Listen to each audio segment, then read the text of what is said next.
The championship hangover is a common term in all of sports, not just motorsports, but in motorsports, it can be a little bit more complex. The previous season's champion comes back the very next season, not as strong nor as dominant as they were compared to last season. Tony Stewart's 2006 season was the epitome of a championship hangover. Well, I guess let me rephrase that. Technically, you can consider this season a championship hangover, but the way it was done and the way it ended was extremely bizarre. Coming off a championship in 2005, that being his second for Joe Gibbs Racing, a lot of fans and experts expected him and the 20 Home Depot team to repeat.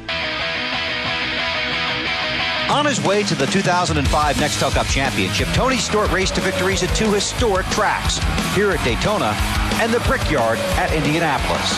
One NASCAR victory Stewart is still seeking, the Daytona 500. But following last Sunday's Budweiser shootout, Tony didn't talk about his Daytona dreams. He spoke about his concerns. Yeah, we're going to kill somebody, so, I mean, somebody else is going to die at Daytona or Talladega with what we're doing. The tensions from last week's Budweiser shootout was pretty obvious, but entering the Daytona 500, Stewart had a strong car until he began running into trouble. After slapping the wall coming out of turn 2 along with Jeff Gordon, the 20 Home Depot team had to repair. They were able to get the right side of his car repaired fully and was back out on the racetrack, but unfortunately, it was costing him a ton of speed. Really just holding back throughout most of the race, he was able to get into position to battle for the lead later on inside the top 5 until more trouble struck. Watch the 20. 17's on the right-hand side. You know, for a guy that was talking about over-aggressive driving, which was Tony Stewart earlier this week, I don't understand what his situation was there. And said, move the camera. Now we're going to leave pit road.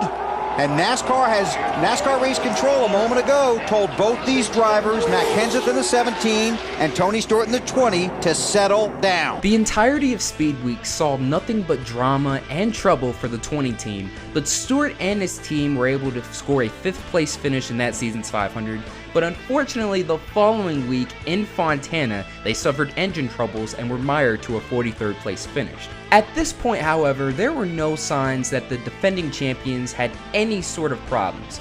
Yes, they struggled the next week in Las Vegas, but after Atlanta, they were able to pick it up. A 5th place finish there, their first pole of the season coming at Bristol, and then the following week at Martinsville, after starting 3rd, Stewart led 288 of the 500 laps in that season's DirecTV 500 to score the team's first win of 2006. Kyle got on the outside a little bit too much. And here comes Junior to the inside. Big Orange, Tony Stewart gets the win. And Kyle Busch got loose. Dale Earnhardt Jr. will beat him back to the line for 4th.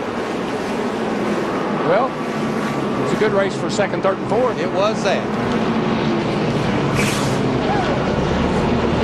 High fives all around. For Big Orange, it was indeed a splendid time because after that season's first win, they were able to mount a charge for 3 straight weeks with 3 straight top 5s. But entering that season's Coca-Cola 600, he had gone through some growing pains. He was 2nd in the standings, yes, but unfortunately a couple weeks prior he had suffered a major flip at Talladega in the Busch Series, and then fast forward to Memorial Day weekend in Charlotte and the wrecks just kept on coming. All right, Darrell, this was a pretty hard hit, but let's look at the one last night in that metallic red car right there. Gosh. And you can see what they did to that race car. It just destroyed it. Just delicately getting up out of the car. And there's still a question, did he cut a tire last night or did something break on that race? And this is just the worst place that tire could let go, right down into turn 1. Still just rolled out of the throttle when it took off. The consistency of wrecks had finally taken its toll on Tony Stewart. Entering Dover, he couldn't even finish the whole race and had Ricky Rudd fill in as a substitute. They were able to make the driver switch later on in the race, but Rudd wasn't all that impressive. And then all of a sudden, it just seemed the wheels began to fall off on the number 20's season. One car spins, hits the fence, it's Tony Stewart. Clint Boyer gets a piece of him. And Stewart was caught up in a gaggle of cars and making no forward progress. They were racing 3 wide all around him. And it's Tony that ends up in the fence. The summertime is usually when Tony Stewart is able to shine. He's able to do his best because of the particular tracks that are on the schedule during that span of time. Unfortunately, the summer was nothing but a slump.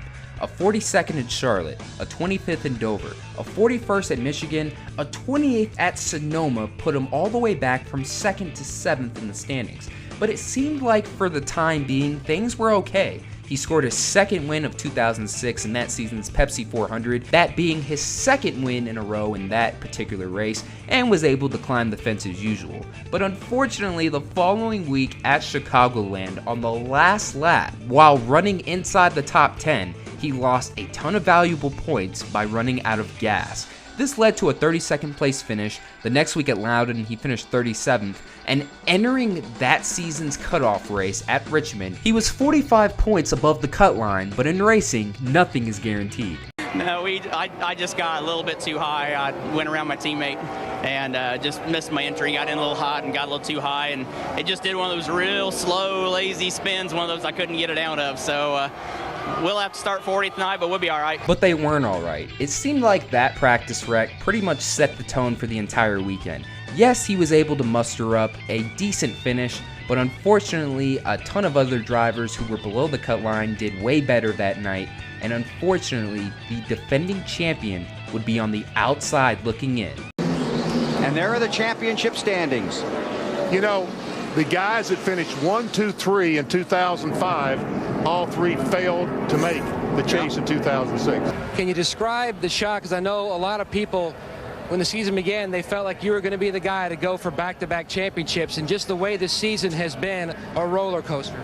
Yeah, I mean, this is proof of how tough this series is, and you know how tough it is just to make this chase. So, you know, it's a big letdown, obviously, you know, but at the same time, you know, there's 10 guys that earn their way in there too, so I just got to wish those guys good luck now. The defending champion missing that season's chase really goes to show the caliber of competition that the sport had in that particular set of time. The thing is, Stewart actually shined during the chase despite not being in it. A second place finish in Loudon was followed up by a 33rd place finish at Dover, but then the following week at Kansas, he was able to win that race in wacky fashion. Stewart slow through turn 4, trying to reach the finish line. It looks like Casey Mears is out of fuel now. Casey Mears slow in turn 3. Tony Stewart's going to take the checker flag and coast across the finish line and win. After coasting to his third win of 2006, there was no stopping the 20 team anymore. For the next 2 weeks at Talladega and Charlotte, they did finish outside the top 10, but to finish off the season, they capped it off with strong runs at Martinsville, a 4th place finish there, and Atlanta and Texas, winning back-to-back races to have his mark set at 5 wins for 2006. His championship hangover wasn't particularly bad. 5 wins, 15 top 5s, 19 top 10s, along with an 11th place points finish, and an average finish of 13.8. But you still have to put it in the category of NASCAR championship hangovers due to the fact that this team, despite winning 5 races, completely missed the chase. And once again, that'll do it for another video. Thank you guys so much for watching. This is Black Flags Matter. Catch you next time.